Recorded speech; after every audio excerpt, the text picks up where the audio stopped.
부모와 아이 이야기 중에서 부모 이야기 하려고 해요.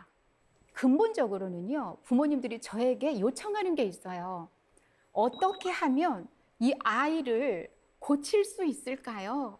그러면서 각 상황마다 솔루션을 원하시거든요. 그런데 오늘은요, 조금 아프지만, 조금 쓰지만, 우리 얘기 하자고요. 우리 부모님 이야기. 그런 말 있잖아요. 어제와 타인은 바꿀 수 없대요. 현재와 나는 그나마 바꿀 수 있답니다.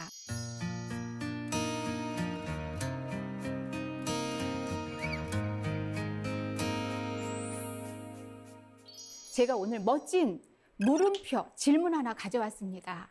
제가 가져온 질문은요, 바로 왜 우리는 육아를 전쟁이라고 하는가? 사실 전쟁을 치르고 싶은 사람은 없잖아요. 육아 전쟁, 더군다나 이 사랑스러운 아이를 두고 우리가 전쟁을 치러요. 그러면 이 말 너무 과격하다. 그거 너무 어마무시한 표현 아닌가? 이렇게 누군가 얘기를 해야 되는데 아이를 키우는 부모님 중에서 어머, 그런 표현을 하다니요, 아이한테. 이런 얘기 전 들어본 적이 없습니다. 오히려 더한 표현이 있으면 하고 싶다. 왜냐하면 도망치고 싶고요. 힘들고요. 주저앉고 싶어요. 이게 바로 육아거든요. 우리 육아 전쟁의 목표는요, 여러분 모두 이미 설정해 놓았습니다. 아이와 부모의 행복이에요. 그리고 나아가서 부모와 아이가 함께 성장하는 것이 육아의 목표입니다. 그렇다면 전략과 전술을 잘 가져야죠. 부모는 때로는 지장이어야 돼요. 때로는 덕장이어야 해요. 그리고 용장이어야 합니다. 알아야 하고요. 그리고 베풀어야 돼요. 나를 따르라가 아니라 어루만져주고, 그리고 그 아이를 보담아주고, 그 아이가 무엇을 원하는지 우리가 같이 가야 돼요. 집집마다 보면요, 남의 자식 일들은 정말 잘 아는데 정작 자기 자식 일은 잘 모르는 경우가 많더라고요. 왜 그러는 걸까요? 우리 청소년들이 하는 얘기 중에 하나가 있죠. 다른 사람하고는 다 의논해도 부모님하고는 말하고 싶지 않다고 그러거든요. 아이들이 입을 다무는 이유, 우리 부모님들께서 우리 아이에게 충분히 귀를 열지 않았기 때문이다. 그리고 나름 질문을 하셨지만 아이가 입을 열 만큼의 여유를 주지를 않으셨어요. 왜냐하면 속상한 일이 생기거나 아이가 부정적인 감정에 빠지면 부모님들이 더 부정적이에요. 그래서 빨리 이 감정을 해결해 줘야 되겠다는 생각을 많이 하거든요. 그러다 보니까 혼내면서 답을 다 줘요. 하지만 아이가 원한 답이 아니거든요. 아이가 원한 건 뭐냐면 나 속상해요. 내가 밖에서 이런 일이 있었어요. 하지만 이건 굉장히 용기를 내서 하는 말이에요. 이게 들어있어요. 아이가 사실 부모에게 뭔가 의논을 한다는 건 굉장한 용기가 필요해요. 혼날 걸 각오하고 하거든요. 그런데 그때마다 매번 상처받고 혼만 났다면 아이는 몇 번의 경험으로 이제 부모를 판단한 겁니다. 절대 말하지 않을 거야. 의논이라고? 아니, 안 해. 이런 것이 아마도 우리 아이의 일은 가장 나중에 알게 되는 그런 이유 아닐까 합니다. 제발 마음만 가지고 키우지 않았으면 좋겠습니다. 머리로만 키우면 안 된다. 마음, 이런 마음이 아니라 마음대로 마음 아시죠? 부모 마음대로, 부모 기분대로. 이게 왜 그러냐면은 자칫하면은요, 이 마음이, 사랑이 증오로 변질될 수 있어요. 우리 미움과 증오 차이 아시죠? 증오가 좀 더 셉니다. 옆집 아이 증오해 본 적 있으세요? 옆집 아이가 학원 안 가요. 옆집 아이가 하루 종일 게임해요. 옆집 아이가 계속 휴대폰 보고 있어요. 옆집 아이가 학원 빠져요. 여러분, 막 분노에 차서 너 뭐가 되려고 그래? 이러면서 아이에게 미워하고 그러려면 나가! 막 이런 심한 말 한 적 있으세요? 없어요. 왜? 내 애가 아니니까. 우리는요, 내 아이에 대한 사랑이 너무 지극해서요, 마음대로 합니다. 근데 마음대로 사랑은 증오로 변질돼요. 이게 바로 부모가 아이를 키우는데 너무도 큰 걸림돌이죠. 그래서 부모는 매번 그 걸림돌에 걸려서 넘어져요. 걸려서 넘어지고는 어떻게 하는지 아세요?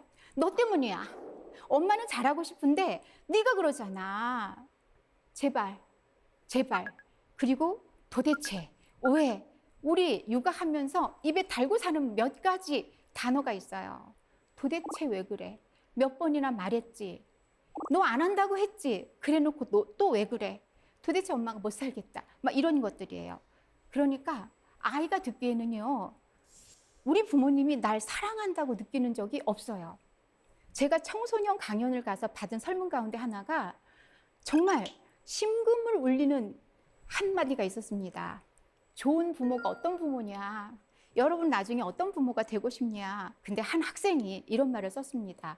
좋은 부모는요, 자녀가, 그 친구는 아이라고도 안 쓰더라고요. 자녀가 부모의 사랑을 느끼게 해주는 부모가 좋은 부모라고 했어요. 부모의 사랑은 지극했으나, 부모의 사랑은 극진했으나, 아이가 느끼는 건요, 우리 엄만 맨날 나만 미워해. 이건 유아들 얘기예요. 맨날 나만 미워해. 이러고요. 청소년이 돼서는요, 부모님, 절대 부모님하고는 의논 안 할 거야. 왜? 그 친구들이 십몇 년 경험한 부모는요, 매번 혼내기만 한 경험밖에 없기 때문입니다. 억울하지 않나요? 저도 부모인데 너무 억울해요.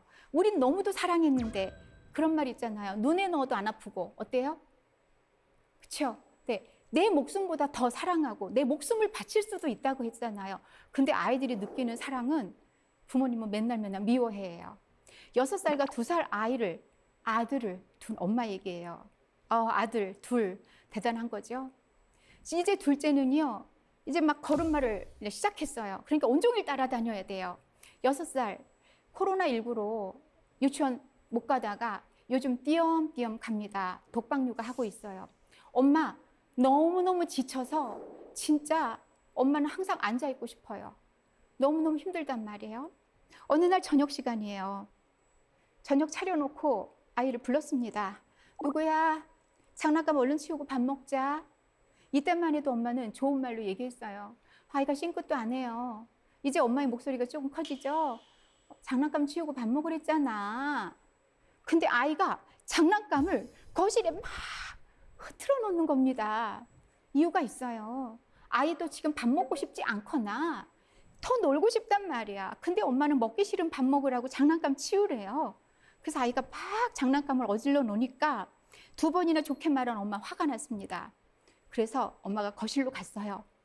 우리 아시죠? 왜 성질 날 때 어떻게 하시는지? 장난감을 막 시끄럽게 엄마가 담았습니다. 그랬더니 아이가 담지마 내 거라고 그래요. 너 다시는 장난감 사주나 봐라. 그랬어요. 이제 이 말이 아이도 폭발한 겁니다. 아니야 울었어요. 그럴 때 엄마가 아유 아니 그냥 엄마가 한 말이야. 장난감 사줄 거야. 그러니까 빨리 치우고 밥 먹어. 이렇게 하면 좋으련만 아이 아니야 라는 말에 엄마가 이제 머리 꼭대기까지 올라간 겁니다. 엄마가 저기 가서 뭔가를 가져와요. 큰 봉지입니다. 장난감을 사정없이 담더니 아이 손을 휙 이끌고 장난감 봉지 들고 현관으로 갑니다. 아이는 이미 알아요. 나 지금 끌려가면 안 된다. 엄마가 기어이 아이 손을 잡고 현관까지 갔어요. 아이 손에 장난감 봉투를 쥐어줍니다. 이거 가지고 나가서 장난감 갖고 살아. 아이가 안 끌려가려고 막 안간힘 쓰니까 엄마가 더 화가 났어요. 이럴 때라도 아이가 엄마 잘못했어요. 엄마 제가 빨리 장난감 치우고 가서 밥 먹을게요. 엄마 화 푸세요. 아이는 그럴 능력이 없어요. 지금 자기 욕구에만 충실한 건데 엄마 또한 자기 욕구에 충실한 겁니다. 얘가 왜 말을 안 들어? 한번 말하면 들어야지. 이게 우리 부모 마음이에요. 엄마가 현관문을 벌컥 열었습니다. 열고는 얼른 닫았어요. 현관문을 열자마자 엄마가 정신이 번쩍 난 거예요. 아이의 울음소리는 이웃으로 들릴 수도 있고요. 정신이 났다고 해서 화가 풀린 건 아니죠. 엄마는 장난감 봉투를 던지다시피 놓고 아이를 현관에 놓은 채로 주방으로 와서 물 한 컵 마셨어요. 근데도 진정이 안 돼요. 나는 왜 이러지? 말 안 듣는 아이와 그 아이를 다루는 자기의 그 모습, 형편없는 자기의 말, 장난감 갖고 나가서 살라니, 그 아이를 바득바득 현관까지 데리고 나가다니, 부모답지 않은 자기 모습에 화가 나고 자책감이 들어서 그런데 아이가 쭈삣쭈삣 엄마한테 와요. 엄마 알아요. 얘가 지금 뭘 원하는지. 엄마 화 풀어. 엄마 지금 이 상황을 빨리 엄마가 좀 끝내주라. 아이는 엄마를 쳐다보고 있습니다. 근데 엄마가요, 아이를 두고 안방으로 쿵 들어갑니다. 아이를 볼 용기도 없고요. 미안하다고 말할 용기도 없고요. 어찌할 수 없는 자기 때문에 그런 거죠. 부모의 멘탈은요, 부서지기 일보 직전이에요. 내가 이 아이를 잘 키우고 싶은 마음은 있는데 뭐 하나 딱딱 맞아 떨어지는 게 없어요. 남편도 가끔 보면 분리수거는 한 번 해주고 자기가 굉장히 가정적인 사람인 양 착각하고, 아이는 징징거리고 엄마가 귓전에 맴맴거리고 도대체 내가 어떻게 살아가고 있는지 나를 잘 모르겠단 말이죠. 부모가 이렇게 멘탈이 부서지기 일보 직전인데 어떻게 아이의 감정을 헤아리면서, 그래, 네가 아까 장난감 더 놀고 싶은 거 알아. 근데 밥을 먹어야 키도 쑥쑥 크고 형님이 되지. 이런 말을 어떻게 해줄 수가 있겠어요. 부모가 이렇게 주저앉고 싶은 이 지경에 어떻게 아이의 주도적인 습관을 길러주고, 어떻게 공감을 하고, 어떻게 예쁘게 앉아서 그림책을 읽어줄 수 있는 여력이 있을까요? 그런데 여러분, 늘 궁금하지 않나요? 아이는요, 왜 이렇게 부모 말을 안 들을까요? 얘들은 도대체가 나를 이기려고 태어난 아이일까요? 왜 내 말을 이렇게 안 들을까요? 사람은 자기 말 안 듣는 사람한테는 분노를 할 준비가 되어 있거든요. 근데 아이는 도대체 몇 번을 말해도 왜 안 듣냔 말이죠.